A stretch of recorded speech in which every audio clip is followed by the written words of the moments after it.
Hello and welcome to another macro video. Today we're looking at citation checking, and I've called it XL because this is going to replace the previous videos about citation checking because citationalize, the macro we use, is now even quicker and even simpler to use.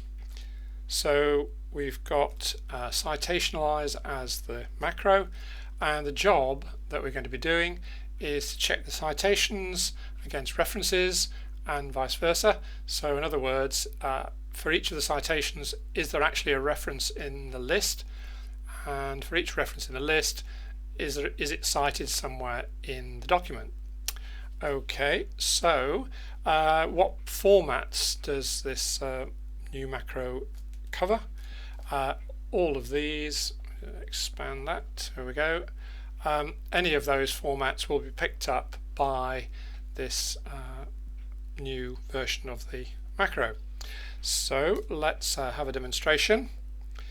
So if we get a document which I've anonymized, a document with citations, and basically we run citationalize. So run ci citationalize run, and it says, is the cursor placed in the first item of the references list? No, it's not.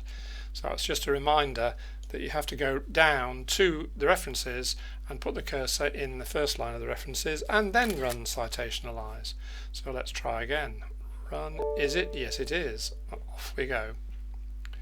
Okay, so it's looking through the text to find all the date, or the years, and then try to see which of those could be citations, collects them all together, mixes them in with the references, sorts the whole lot, and produces, I've called it a citation query list because it's all of the citations at the moment, but we can get rid of those which are clearly where you've got Olson 83 and Olson 83. So those are the same thing, the citation and the reference.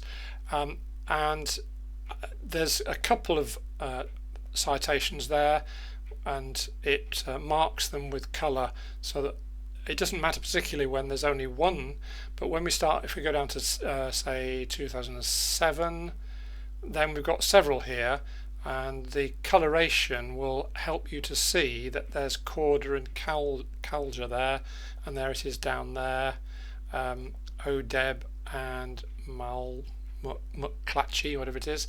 So that's what the list looks like, but I've got a couple of macros that I use to help. The new one is called paragraph shrink, and you'll see why I call it that and what it's for in a minute. But any time that you're trying to check some text, whether you're looking around in the same file or looking from that file to another one, then find same place to go to another file, or instant find up or down. Those macros are useful if you're trying to check, is McClatchy, what is this McClatchy, and where is it, and what's the date, blah blah blah. So paragraph shrink, why do we want that? Well, if we look at the list, so what I would do if I start at the top is paragraph shrink. If I run it, so it's just shrinking the thing down. Yes, that's okay. That goes with that one. That's fine. That goes with that one. That's fine. So I can go through and I can make them smaller. I haven't made it very small so that you stand a chance of seeing a bit of it. So it's just a quick way of saying, well, yes, I've squared it off with that one. So here, Hilson, that's okay. Sullivan, now that looks like that needs to stay on my query list because there isn't a Sullivan 2003 there.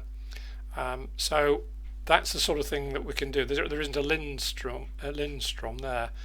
Those three are okay, but then that one is okay. So you can see how quick it is to compare and contrast.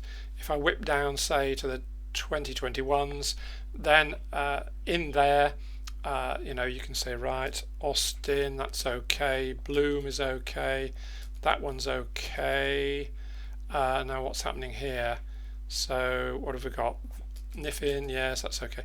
So you can see how you can square off the ones that are definitely there and then the other ones, so Aguado, let's have a look. Instant find up there, yes, it's there, look, and there it is again. So that one goes with that one, goes with that one, and they're squared off.